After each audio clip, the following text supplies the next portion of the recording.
Good morning. I'm so glad to be able to preach again. Since the last time I got to, in that time, I mentioned just in passing kind of Jesus serving the people, the 5,000 people, bread and being able to give that. And that story has just been coming up over and over in my quiet time and just as I've been studying. So I decided to preach on that again today, on that particular passage, because as I was reading, I saw some details in there that really intrigued me. So this is one of the few stories that's mentioned in all four Gospels.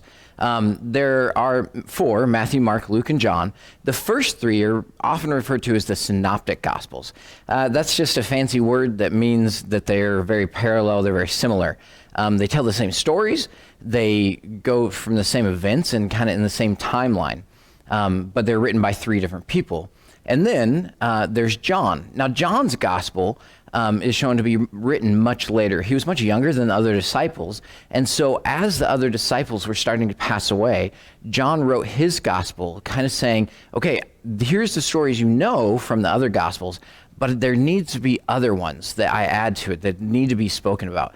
And yet, there already were three accounts of this particular story in existence, but John felt the need to add to it because there was something missing or there's something there that he wanted people to know. And so I think it takes a special point to look at this one and look at the differences between the three, or between the four different things. And so I want to focus on that today. So first off, let's go ahead and read John chapter 6 is where it's at. And it's John chapter 6, verse 1.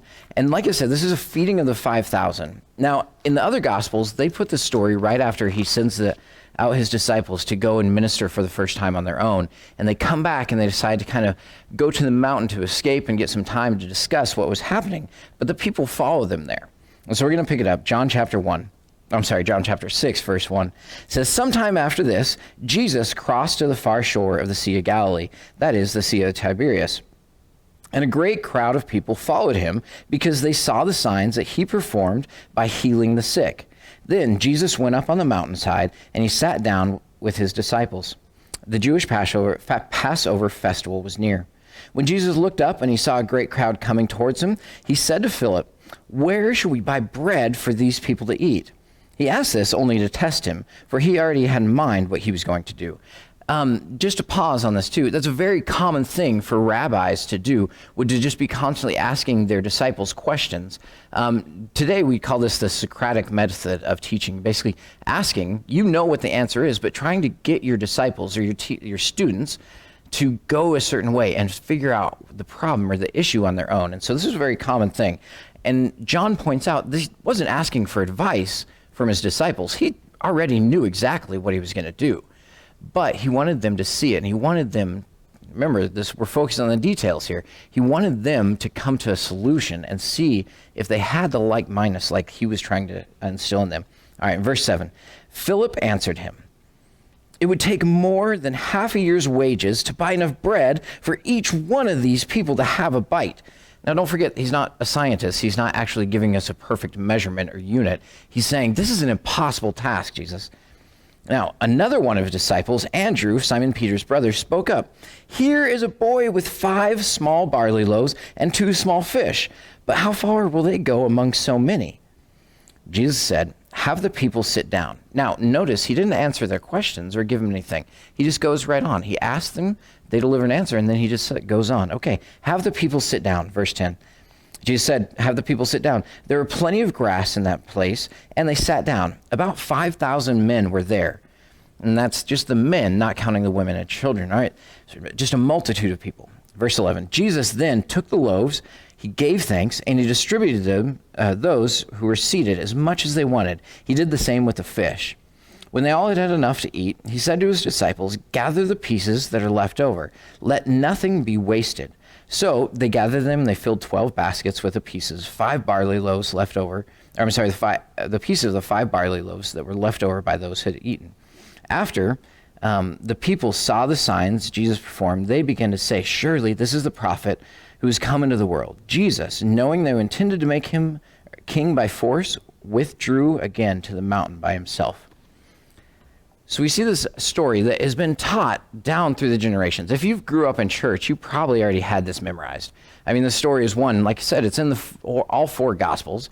It's one that, it's easy to illustrate, and it's amazing to capture a kid's imagination with. So it's one that is a favorite that we go to in children's church because it's something that we can see, and we know what bread is, and we know how it feels to be hungry and be fed. And so this is something very relatable. And I think that's one of the reasons John chose it to do that. But I want to focus on some of the actions of the disciples. Now, as they come, imagine you're one of the disciples. The 12 of you have just done these amazing miracles. You've been out ministering to people. You've seen things that God is doing through you. And so you're so excited to come back and tell Jesus, your master, this is what we did. Imagine this. And so you guys go, it's kind of this retreat, this escape that you go together, and you're sitting there. And I love the detail John puts in there. As Jesus looked up, he noticed the crowd. Now, I don't know if you've ever been in a crowd of about 5,000 people, but it's pretty hard to not notice them. I mean, just the walking of 5,000 people, it'd be pretty easy to see them coming or hear them coming. And yet, here Jesus is, and he looks up and he notices the people. And he has this idea, and he says to him, and I'm sure all the disciples saw him coming too, and the thoughts that were coming up are, okay, man, we finally are going to get a break. Oh, wait, no, there's 5,000 people coming. I just can't imagine what was going through their heads, thinking, man, we finally get a chance, and yet here's more ministering to be done. And so Jesus says, okay, let's go ahead and feed these guys. And so how are we going to do this? And so he puts the question to the disciples, and they sit there and they think, okay, we see these 5,000. I don't know what we're going to do. And so they see this huge problem at the forefront of what's happening. It's this immediate, necessary issue in their life. They have to take care of these people. It's something that Jesus has told them to do. How are you going to do it? Now, only 2 disciples speak up. I wonder what the rest kind of, if they hemmed and hawed and just kind of like, oh, what? Did that thing that kids do where they don't make eye contact? They're just suddenly intent on studying like the birds and the trees. Jesus is over there kind of doing this. And finally, Philip, being the first one, speaks up. This is, in other words, just says, this is impossible. We couldn't do this. It's a task that's too big. We couldn't buy with 6 months' wages enough bread to give each person just a bite. I mean, this is gigantic. And so he says, this problem is just too big, God. We can't do anything. And then Andrew speaks up. He says, well, here's a boy that has 5 loaves of bread and 2 fish. Now, I always wonder, too, where did Andrew, give me your lunch money, kid, kind of thing? How did this work? I don't know. I'm not saying Andrew did that, but I just wonder, how did he find out this kid, was the kid about to eat? And Andrew's like, gimme, and takes it from her, or what happened? I'm not sure. But anyway, he tells Jesus, look, this is what happened. We've got this small amount. Now, what's interesting, too, is Philip says it's impossible. Andrew, the next statement he says is, how far will this go among so many? Basically saying the same thing. It's impossible. And Andrew answers with, yeah, it's impossible, but here's what I got. Now, those are 2 very different answers. Looking at the problem and saying, it's no way that we can do this. Philip is just blown away and sees every mouth that needs to be fed and sees the little bit of what they have, and just, he can't even focus on anything that they do have. He only simply focuses on the problem and how big it is. And yet Andrew sees that same problem and looks at it and says, well, this is what I got. And he hands it to Jesus. I want to show you a video of this kid with an incredible story. Watch this video with me. It's pretty incredible.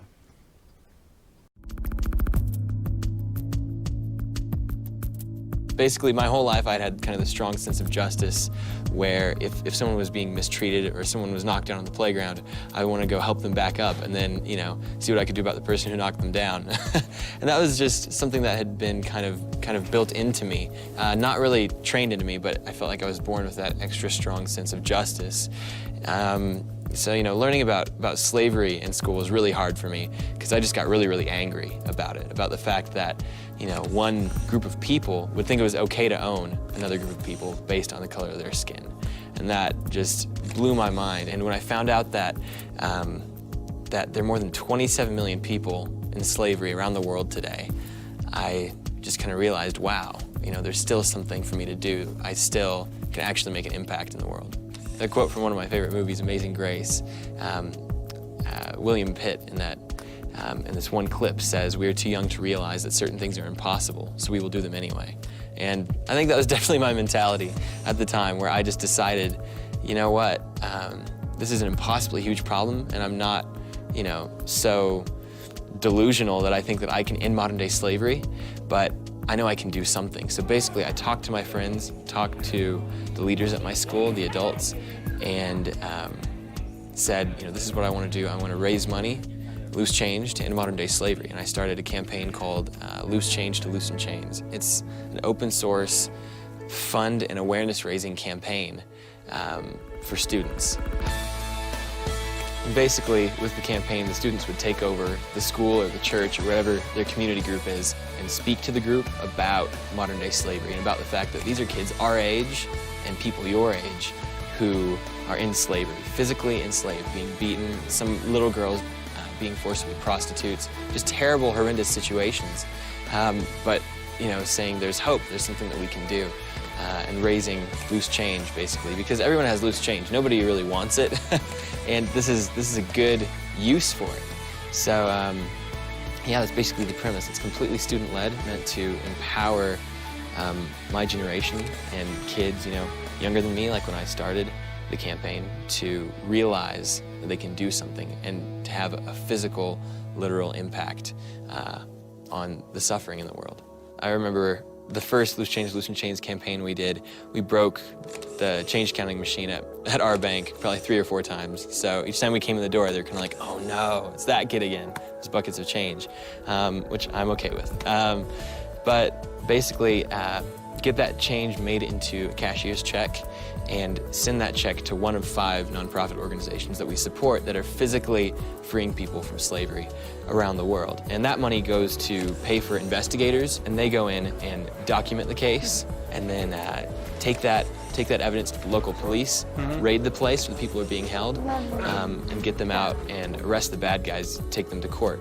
The money that is raised would also pay for the lawyers who would prosecute the perpetrator, get them put behind bars, and the money also pays for aftercare for the people who are freed from slavery so that they can rehabilitate themselves and hopefully begin living normal lives like every human has a right to. And really, my ministry has grown to be more than Loose Change, Loosen Chains, and more than me, really. It's more now about helping people find their passion. It doesn't matter if it's modern day slavery or if it's helping raise money to dig wells in Africa or helping people in your own community. There's hurting everywhere, and we can basically be the solution, be the healing for the hurting in the world.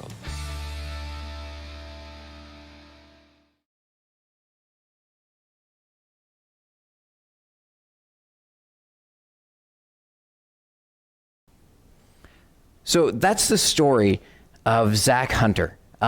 Zach, as you hear, is an abolitionist. If you didn't understand, his goal in life is to set slaves free. If you read Zach's bio on the internet, you can just Google his name, Zach Hunter. When he was 12 years old, he found out about slavery, studying it in school, and he says that he distinctly remembers telling his mom, "Mom, if I lived back then in slavery in America days, I would have been like Harriet Tubman. I would have done something about this." And his mom said, "Well, actually, they're still slaves today." And this fact blew Zach away. That huge problem, and he looked it up and he found out that about 27 million people are currently in slavery. This 12-year-old boy was just confronted with this gigantic problem.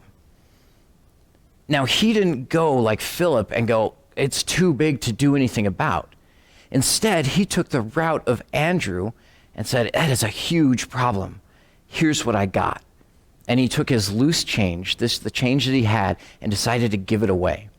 And he took that a step further, and he started this campaign within his school where they started getting yellow cups and just asking people for change. And they started a program called Loose Change for loosening the chains of bondage. And so over this, he raised money. And like you said, he broke the change counting machine 3 different times at his local bank, which I find hilarious. But this boy who's 12 years old looked at this gigantic problem and said, I can't solve the problem, but here's what I can do. My wife's family is pretty amazing. When she was growing up, one of their family traditions was they would get almost every week for a while, they would go down to Mexico. They lived out in Hemet, and so it wasn't that far to drive. And so they'd drive down to the slums in Tijuana, and they would, with their church, distribute food. They had ties with different orphanages and different places down there in slums. They would go and they'd do whatever they can. They'd build houses and use skills. One of my wife's family friends, or friends of the family, went with them. Her name was Trish. And Trish didn't have a lot of skills. She didn't have a lot of money. They didn't have ways that they could really donate. But Trish cut hair for a living. And so she decided, you know what, I cut hair. Maybe that's a skill. And anybody that goes on a mission trip to Mexico, I don't know. The first thing I think of is not, let's bring some scissors. It's bring some power tools or bring just a hammer. We can build something. We can make something. That's just the way I'm wired. And luckily, Trish isn't wired the same way. She looked and she said, okay, well, I'll bring my scissors and my combs and I'll see what I can do. And so Trish would spend her time going into these neighborhoods, checking people and kids for lice and making sure, and then she'd get shampoo if they had lice. She would do the lice treatment. If not, she would just give them a cut. And this was amazingly helpful to these people because it gave them a leg up when they would go to look for work. They'd be much more clean cut. It gave them a boost in confidence, just having a nice, clean haircut, all these things. And so she became one of the most popular people on their mission trips with the people they're going to because she contributed what she could. See, Trish was confronted with this problem of poverty, with this issue of these slums. And I don't know if you've ever been there, but it is heartbreaking. And yet she didn't say, I can't do anything about this. I'm just going to stay home. I'll just stay home and I'll pray for the trip, or I'll just, I'll send other people. I don't have the skills to do that. Instead, she said, you know what? I know this problem is huge, but this is what I got. Some scissors. See, in these times that we're living, actually, just all around us, there are huge problems. Now, this is not a sermon about loose change for loosening change. It's not a sermon about going to Mexico and doing what you can there. This is a sermon about seeing the problems that are around us. See, there are problems all the way, continually around us. Right now, this year has just been a crazy year, unprecedented in so many ways, and it just keeps getting crazier. The problems are just being brought to the forefront of our mind. These gigantic issues. And even before that, these gigantic issues are being brought forefront, but sometimes they're overshadowing other gigantic issues that maybe you have a heart for. People are not being fed just because of different movements there. Those issues still exist, like starvation, slavery, all these different things are still there. They're huge problems. And so we need to look at these problems around us and say, I don't know, God, if I can do I can't solve this problem, but here's what I got. So my question is, what problem is it that you see? What's your problem?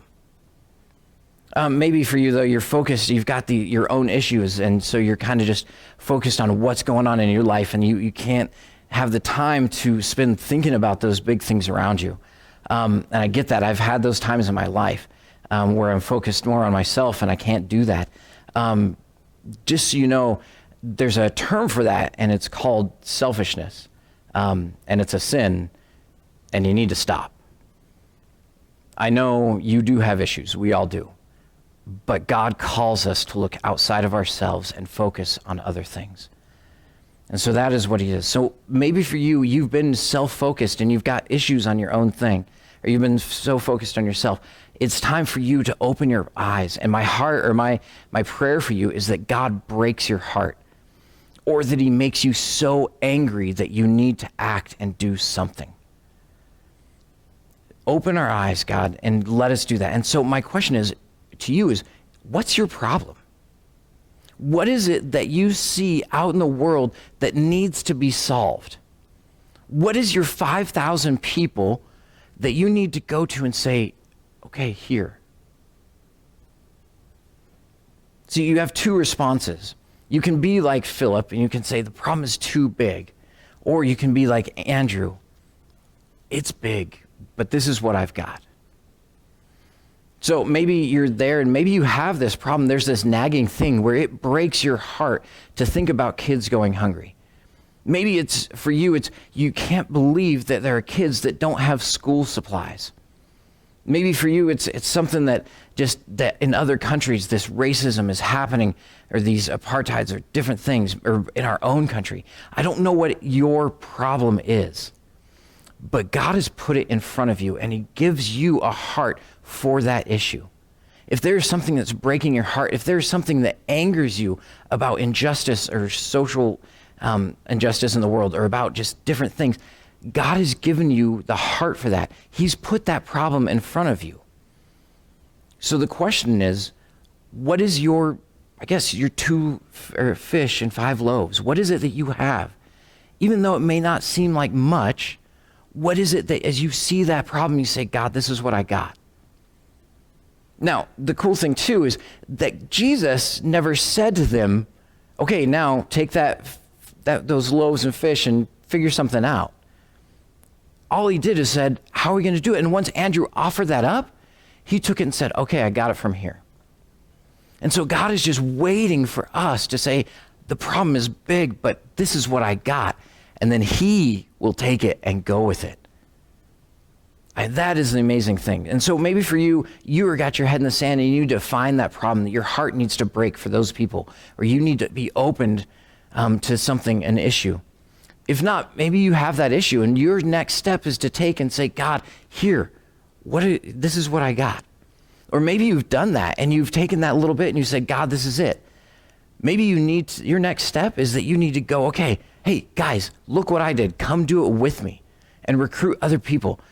Zach Hunter, he started off with just his loose change. And then he realized if he got other people's loose change, he could make more money.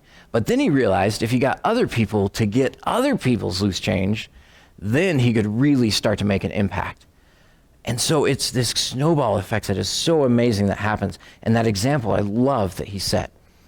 And so my goal for you, and I think God's goal for you, is once you've seen that problem, is to take and offer up, God, I don't know, that problem is so huge, but here's what I got. Take it, do something with it, and offer that to God. Let your heart break, and then let yourself give to that problem, to that issue. And so don't answer it like Philip, this problem is too big, but answer it like Andrew, this is what I have. Let's pray. God, thank you for breaking our heart, for making us angry, for giving us these emotions that want to fix the social injustice or the different things that are wrong in this world. Let us be your hands. Let our eyes be open. Let our hearts be open to the issues that you care about. And let us be motivated and driven to solve those issues, Lord. It's your Son's name that we pray. Amen.